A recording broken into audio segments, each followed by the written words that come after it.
오늘 우리에게 주신 하나님의 말씀은 이사야 22장 15절에서 25절 말씀입니다. 주 만군의 여호와께서 이르시되 너는 가서 그 국고를 맡고 왕국 맡은 자 셈나를 보고 이르기를 내가 여기와 무슨 관계가 있느냐 여기에 누가 있기에 여기서 너를 위하여 묘시를 팠느냐 높은 곳에 자기를 위하여 묘시를 팠고 반석에 자기를 위하여 처소를 쪼아내었도다. 나 여호와가 너를 단단히 결박하고 장사같이 세게 던지되 반드시 너를 모질게 감싸서 곰같이 광막한 곳에 던질 것이라. 주인의 집에 수치를 끼치는 너여 내가 그곳에서 죽겠고 내 영광의 수레도 거기 있으리라.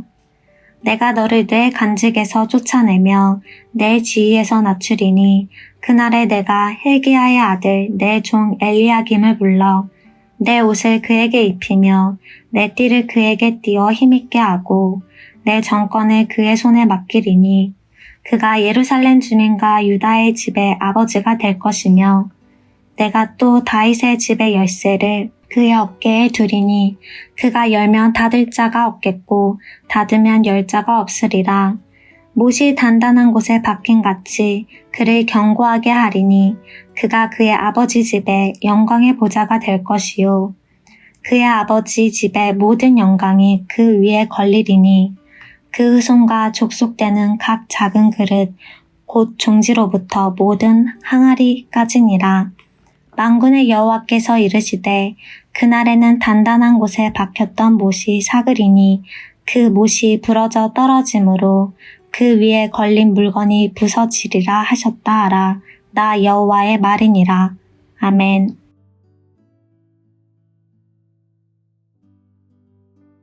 오늘 본문에는 셈나와 엘리야김이라는 두 인물이 언급됩니다. 그리고 하나님은 이사야 선지자를 이 두 사람에게 보내서 하나님의 말씀을 예언하도록 하십니다. 이 두 사람은 히스기야 왕이 통치하던 당시 최고위 관료였습니다. 먼저 15절을 보시면 셈나를 소개합니다. 이는 그가 재무 대신과 국내 대신의 자리에 앉아 있었다라고 소개하고 있습니다. 이 중요한 책임을 두 개나 맡았다라고 하는 것은 그가 히스기야 왕의 신임을 그만큼 얻고 있었다라는 것입니다. 셈나는 유다의 실질적인 권력자임을 말해주고 있는 것이죠. 셈나에게 있어서 이것은 아주 굉장히 큰 축복이었습니다. 셈나는 아마 평민 출신이었을 것이다 추측을 합니다. 왜냐하면 보통 어떤 인물을 소개할 때 그의 아버지나 그의 조상을 함께 말하면서 그가 어떤 가문의 사람인지를 말해주는데 셈나에 대하여서는 오직 집분만을 알려주고 있기 때문이죠. 평민으로서 이런 자리까지 올라왔다라면 그가 받은 축복이 얼마나 대단했는지를 생각해 볼 수 있습니다. 그런데 하나님은 이사야 선지자를 보내서 그런 셈나에게 경고를 하십니다. 그 하나님께서 주신 이 귀한 큰 복을 남용하고 있었기 때문입니다. 16절을 보시면 세 번이나 여기라는 단어가 반복되고 있습니다. 여기와 여기에 여기서. 그 여기가 어떤 장소인지는 알 수 없지만 셈나는 묘실을 마련해서는 안 되는 곳에 지금 자신의 묘실을 마련한 것입니다. 이 말은 너에게 무슨 권한이나 자격이 있었기에 여기에 묘지를 마련했느냐. 도대체 내 조상 가운데 누가 있기에 네가 여기에 묻힐 수 있다라는 말이냐라는 것이죠. 앞서 말씀드렸듯이 셈나의 출신은 분명히 밝혀져 있지는 않습니다. 그러나 아마 그가 평민 출신이었을 것이다 추측을 합니다. 그런 그가 지금 자신의 권력을 남용해서 귀족이나 어떤 존귀한 자들만 묻힐 수 있는 곳에 자기 무덤을 마련하고 있었다라는 것입니다. 이것은 당시 평민 출신의 관료가 귀족들의 무덤 사이에 자기 무덤을 두고자 하였다라는 것을 말하는 것은 아닙니다. 그의 교만을 지적하고자 하는 말씀이죠. 하나님께서 그 셈나를 높이셨으나 셈나는 하나님이 주신 그 축복의 자리에서 교만이 행하였던 것입니다. 그리고 또한 확인할 수 있는 것은 유다의 최고 권력자의 자리에 있는 사람이 그 자리에서 하나님을 구하지 않고 자신의 욕심과 탐욕에 사로잡혀 있다는 것을 지적하고 있는 것입니다. 그는 히스기야 왕의 신뢰 속에서 많은 정치적 임무를 수행했습니다.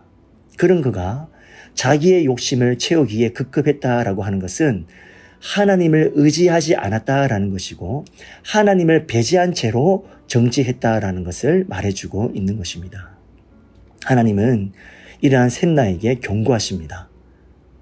너를 단단히 결박하고 장사같이 세게 던지되 반드시 너를 모질게 감싸서 공같이 광막한 곳에 던질 것이다 예언하십니다. 이 말씀은 아수르 제국의 셈나가 포로로 잡혀가 죽게 될 것을 예언한 것입니다. 그리고 19절에 하나님은 그의 최고 위직에서 쫓아내어 낮추실 것이라고 말씀하십니다. 우리가 좀 전에 보았던 17절, 18절 심판보다 19절이 시간적으로 먼저 일어나는 일입니다. 17절, 18절, 19절을 종합해서 본다면 셈나는 이제 최고 위직에서 쫓겨나서 낮은 자리로 밀려가게 되고 그러다가 결국에 사로잡혀서 아수르에 끌려가게 되고 거기에서 죽게 되는 것을 예언하고 있는 것이죠. 그리고 하나님은 셈나의 지위를 이제 엘리야김에게 넘기십니다. 21절을 보시면 하나님은 셈나가 입고 있었던 옷을 그에게 입히고 셈나가 착용했던 띠를 그에게 띄워서 힘있게 하신다라고 말씀합니다. 셈나가 가졌던 권력을 하나님께서 엘리야김에게 허락하고 있는 장면입니다. 하나님께서는 특별히 20절에 엘리야김을 부르실 때 내 종이라고 말씀하십니다. 모세와 다윗을 부르실 때와 같이 엘리야김을 그렇게 부르고 있는 것이죠. 그런 엘리야김을 통해 하나님은 예루살렘과 유다의 아버지가 될 것이다 말씀하십니다. 이 말은 왕과 백성의 관계를 나타낼 때 사용하는 표현인데 지금 엘리야김에게 그 표현이 사용되고 있는 것입니다.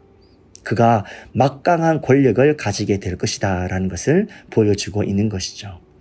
또한 22절에 그의 어깨에 다윗의 집에 열쇠를 두시겠다 말씀하시는데 이 역시 왕으로부터 정권을 위임받아 다윗 왕조를 굳게 세우는 일에 결정적인 임무를 이 엘리야김이 담당하게 될 것이다 라는 말씀인 것입니다. 그 권세가 대단하여서 그가 열면 닫을 자가 없고 닫으면 열 자가 없을 것이다 말씀하십니다. 이것은 엘리야김의 절대적인 권력을 보여줍니다. 그리고 23절에는 천막을 안전하게 고정하기 위해서 단단한 땅바닥에 못을 또는 말뚝을 밟듯이 그를 견고하게 하실 것이다 말씀하십니다. 이러한 것들을 미루어 볼 때 엘리야김 역시 굉장한 축복을 받게 된 것입니다. 왕의 버금가는 권력을 받게 되었고 하나님의 종이라는 명예로운 칭호도 받게 되었습니다. 이러한 내용은 그가 과거에는 신실하고 충성되었음을 확인할 수가 있습니다. 그러나 엘리야김 역시 부패하기 시작합니다. 24절에 엘리야김이 막강한 권력을 거머쥐게 되자 그의 후손과 족속되는 각 작은 그릇, 그 종지로부터 모든 항아리까지 그의 권력에 기대기 시작하였고 엘리야김은 자신에게 기댄 그들을 자신에게 허락된 권력을 사용하여서 챙기는 일, 즉 가족과 친족들을 챙기는 일에 그의 권력을 남용하게 된 것입니다. 그러자 25절에 단단한 곳에 박혔던 못이 삭아서 부러지고 그 위에 걸렸던 것들도 다 떨어져 부서질 것을 하나님께서 예언하십니다. 엘리야김 역시 셈나와 같이 하나님께서 주신 축복 가운데 맡겨진 책임을 올바르게 행하지 않아 파멸에 이르게 되었습니다. 사랑하는 성도 여러분, 하나님께서 주신 축복의 자리는 자기 자신만을 위한 탐욕스러운 자리가 아닌 것입니다. 하나님께서 주신 축복의 자리는 자신과 자신이 속한 공동체를 위한 그 축복을 재생산해내야 하는 자리인 것입니다. 또한 하나님께서 우리에게 어떤 사회적 책임과 의무를 주셨다면 그 역시 교만하여 자기를 높이고 자신의 유익을 구하는 자리로 주신 것이 아닙니다. 하나님께서 사회적 책임과 의무를 우리에게 주셨다면 그 자리에서 하나님이 세상의 주인이심을 선포하고 하나님의 뜻이, 하나님의 지혜가 이 땅 가운데 이루어지도록 하는 사명의 자리인 것입니다. 그럴 때 그 자리는 명예롭고 영광스러운 자리가 되는 것입니다. 하나님께서 우리에게 그리스도인이라는 가장 귀하고 복된 이름을 주셨습니다. 그 이름이 귀한 것은 가장 높고 존귀하신 그리스도께서 십자가의 죽으심으로 허락된 이름이기 때문입니다. 가장 비참한 죄인을 가장 존귀한 그리스도인으로 바꾸어 주셨습니다. 형용할 수 없는 복을, 자녀된 신분을 우리에게 주신 것입니다. 그렇다면 우리는 그리스도인으로서 세상 가운데 하나님의 복을 흘려보내는 복의 근원이 되어야 하고 세상의 주인이신 하나님을 선포하며 이 세상 속에서 예수님처럼 한 줌의 소금이 되어 세상을 변화시키고 빛의 역할을 잘 감당해야 되는 것입니다.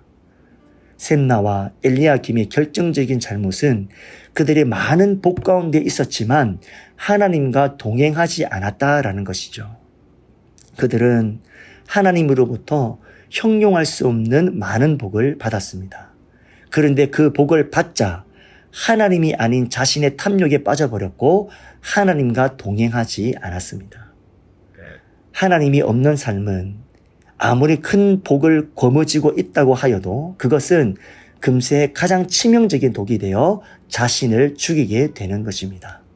사랑하는 성도님 여러분, 오늘도 하나님과 동행하시면서 하나님께서 주신 복을 이웃과 그리고 우리가 속한 세상에 선포하며 복되게 살아가시기를 주님의 이름으로 축원드립니다.